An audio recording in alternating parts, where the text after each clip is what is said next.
दोस्तों, क्या आपको पता है मनुष्य का पृथ्वी पर जन्म कैसे हुआ और हमारी नीले रंग की पृथ्वी कैसे बनी और हमारी पृथ्वी पर डायनासोर कहां से आए? आज की वीडियो में हम आपको सारी जानकारी देंगे। वीडियो के आखिर तक बने रहना। विद्वानों का अनुमान है कि आज से कोई वर्ष पहले नर बानर से ही एक ऐसे प्राणी का जन्म हुआ जिसकी आकृति आधुनिक मानव से पर्याप्त मिलती जुलती थी। धीरे धीरे वातावरण से अनुकूल करने के लिए ये प्राणी वृक्षों से नीचे उतरकर धरती पर पैरों के बल चलने लगे। फिर इन्हें हाथ चलाने और हाथों का प्रयोग में लाने का ज्ञान हो गया। धीरे धीरे इनकी बुद्धि का विकास हुआ। फिर पुरा पाषाण काल के आरंभ में इन प्राणियों ने आदि मानव का रूप धारण कर लिया। मानव तथा अन्य प्राणियों के विकास के संबंध में यूरोप के प्रसिद्ध वैज्ञानिक डार्विन का विकासवादी सिद्धांत सबसे अधिक मान्य है।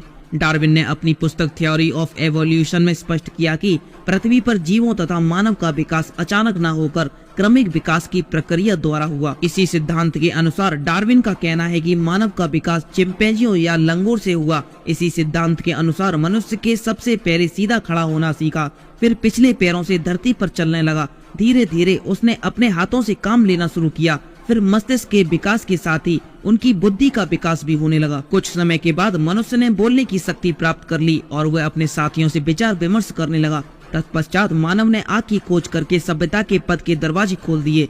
इसके बाद उसने पीछे मुड़कर नहीं देखा। पहिए का आविष्कार और कृषि की खोज के साथ ही उसने आधुनिक सभ्यता के युग में प्रवेश कर लिया। संसार के विभिन्न भागों में पाए गए मानव जीवाश्मों से पता चलता है कि आज से लाखों वर्ष पहले आदि मानव की विभिन्न जातियां इस धरती पर निवास करती थीं। नंबर 1, जावा मानव। सन 1894 ईस्वी में डच सैनिक डॉक्टर यूजेन दुबोएस ने दक्षिण पूर्वी एशिया में स्थित जावा के ट्रिनिल नामक स्थान की खुदाई में एक मानव की अस्थियां प्राप्त हुई। नंबर 2, पेकिंग मानव। नंबर 3, हीडलबर्ग मानव। नंबर 4, पिल्टडाउन मानव। नंबर 5, रोडेशिया मानव। नंबर 6, होमोसेपियन मानव। नेचर नाम के जर्नल में प्रजनन पर छपी एक रिपोर्ट के अनुसार एंटीआर्क प्लाकोडम्स नाम की विलुप्त हो चुकी मछली के बीच गतिविधि हुई थी। इसी संबंध की प्रक्रिया के बाद इसके चलन की शुरुआत हुई और धीरे धीरे मानव समाज के बीच पहुंची। बता दें कि पृथ्वी पर अरबों साल के काल क्रम के बाद सूक्ष्म जीवों का विकास हुआ।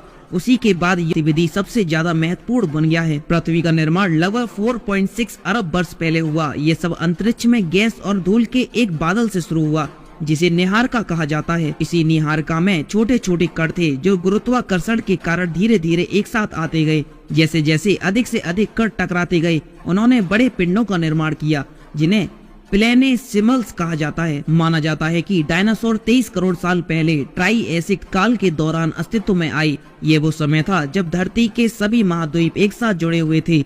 डायनासोर दक्षिण ध्रुव के क्षेत्र में पैदा हुए थे, लेकिन इन्हें ठंड पसंद थी, जिसके कारण ये उत्तरी ध्रुव की ओर चले गए। दोस्तों, अगर वीडियो पसंद आई हो तो इसे लाइक करके अपने दोस्तों के साथ शेयर कर देना। और आप हमारी वीडियो कहां से देख रहे हैं कमेंट करके बता देना। और आप ऐसी ही जानकारी वाली वीडियोस के लिए हमारे पेज को फॉलो कर लेना। धन्यवाद।